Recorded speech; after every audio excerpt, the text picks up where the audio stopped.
Well, ouch.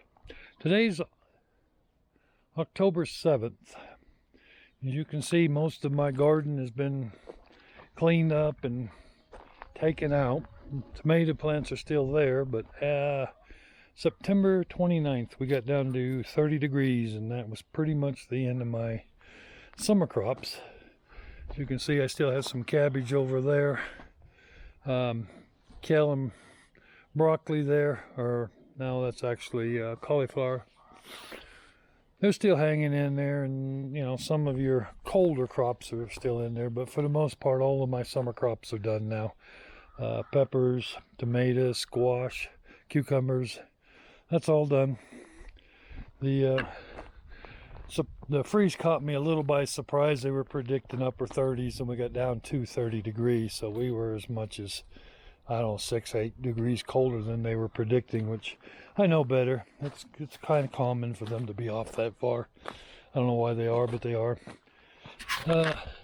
However, the greenhouse is looking pretty awesome. This is char, spinach, onions. I got some lettuce back there in the pot, some herbs in there. Even got these little peppers. Not much leaves left, but boy, the peppers are doing good. Not quite sure I understand that. Parsley. So all the stuff in the greenhouse is doing really good. It didn't get, I had the greenhouse up earlier than that frost because of the early snow we got. So I just didn't take it down, and everything's been working real good there for that. So that's pretty much it for my garden. Now most of these here, you know, I take out the rocks. Like this one here I haven't got to yet. I'll take the rocks out, I'll take the black plastic out, and then I just kind of, some of them have a lot of wood. When pine needles, what I use for my mulch, and I rake that off. I don't want that in the dirt. It's just on top. As long as it's on top, it's okay. In the dirt, it'll start eating up your nitrogen as it decomposes. Yeah, that's my squash bed. It looks pretty sad, but it's about to get completely stripped out and ready for the winter. And I will do another video, my last Shed Wars video. You see that? I almost said Star Wars, didn't I? Oh well. Anyhow, but my last Shed War video, I will go over what I do with my beds for the winter. Now I get like 6 months of winter, well, you know, colder weather that I can't grow at this altitude. But what that gives me, that people who only have 3 and 4 months, it gives me 6 months to build soil. So between compost and leaves and everything I can find to put into these beds, I can build up the soil over that 6 months. So though I get a shorter growing season, I actually get a longer ground improving season. And I'll discuss all of that in my next Shed War video. And I guess for now there's really not much else to show. I am going to be cleaning my shed out today. It's end of season. It's time for me to get all the junk out of there that accumulates in the summer, get it organized, and keeps me out of trouble. So I hope you enjoyed it. I know it's a short video, but I hope you all are doing good and everything's going great for you. And may the Lord bless everything you do. And we'll see you on the next video. Bye.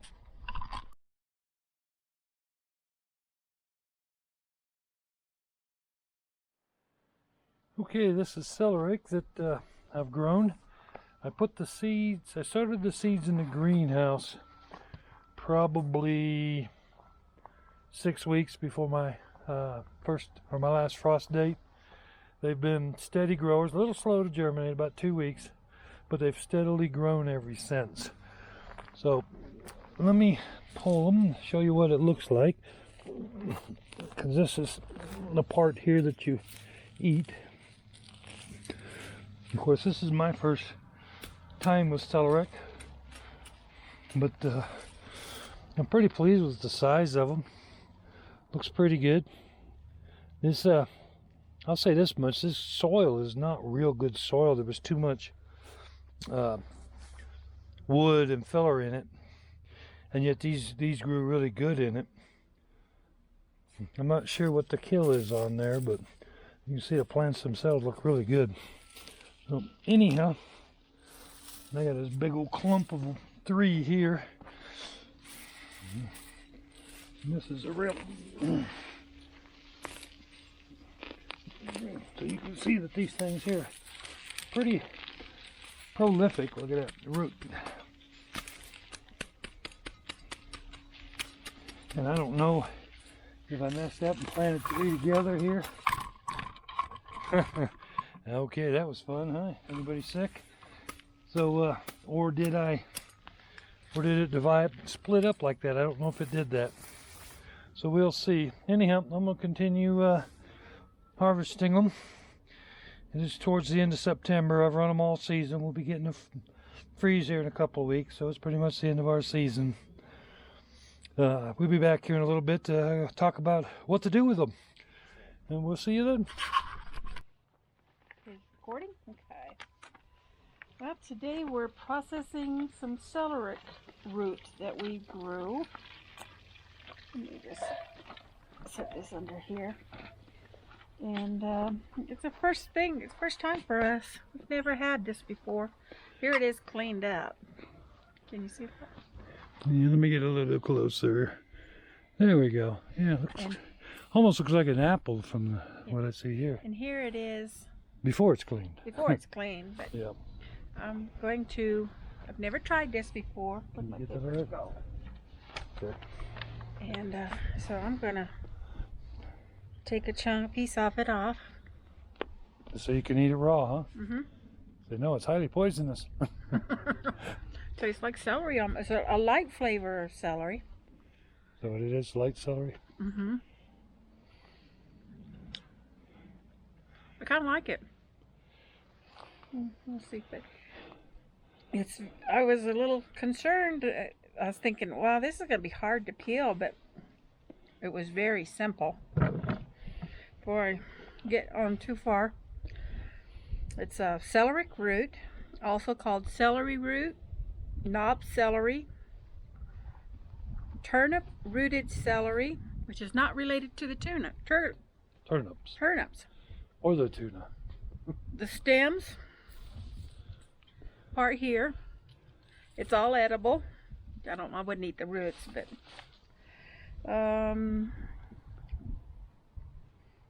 you can eat it raw or cooked. You bake it, broil it, braise. You can microwave it, roast it, steam it. You can stew it. You can stir fry it. It says it has a good source of vitamin K and vitamin C, and also a dietary significant amount of potassium. So I'm pretty excited about that because I could use all of it. Yep, yep. You can, like I said, you can bake it, boil it, mash it, do all kinds of stuff to it. And I will post a recipe for it on the end, down on the bottom of the video, because let you know how it turned out. But like I said, that's all edible, every bit of it. They say, well, I guess I better cut one off and try it, huh? It's up to you. So let's cut that off. Okay. It looks like a celery. Just like a piece of celery. Wipe that off. Even from the end, it's got that arc. Oh. Mm-hmm. It's kind of hollow. Let me see this one. Oh. Here we go. I want to make sure you guys can see this. I hope that works. It's a lot stronger in flavor. Is it? It's almost too strong. Yeah, but I bet you it'll make a great celery salt. Yeah, mix it with some salt and that'll tone it. Mm-hmm. But okay, so I'm gonna cut this off. I don't know if you can. Let me put this. Yeah, put it right in front of you. Can you see that? Yep, that's perfect. So I'm gonna cut this off into the bucket. Pull off all of this. That can be thrown on the ground. Yeah. All this other stuff. My grandma will like that. Yep, and then cut off the roots. Where do you start? You know, cut off all these knobby roots.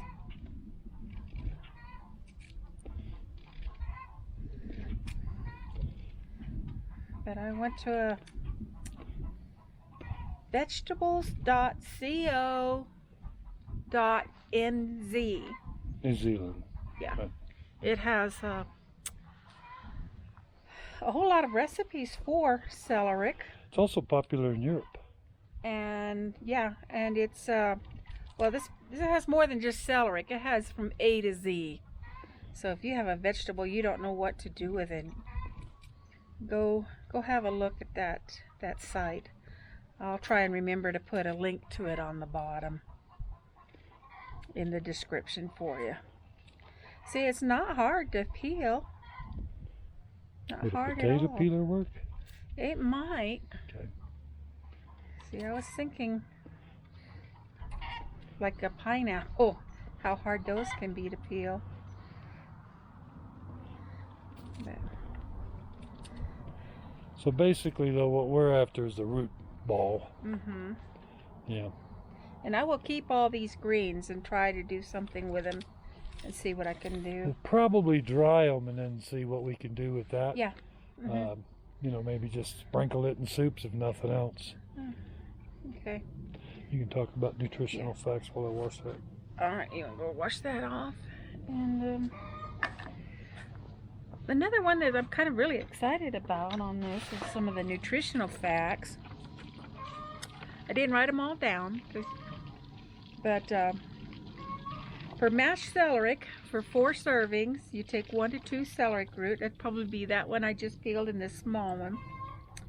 And you cook it in boiling water for 20 to 30 minutes. You dice it up and cook it for 20 to 30 minutes until they're soft. Then you mash them up with olive oil, some salt and pepper.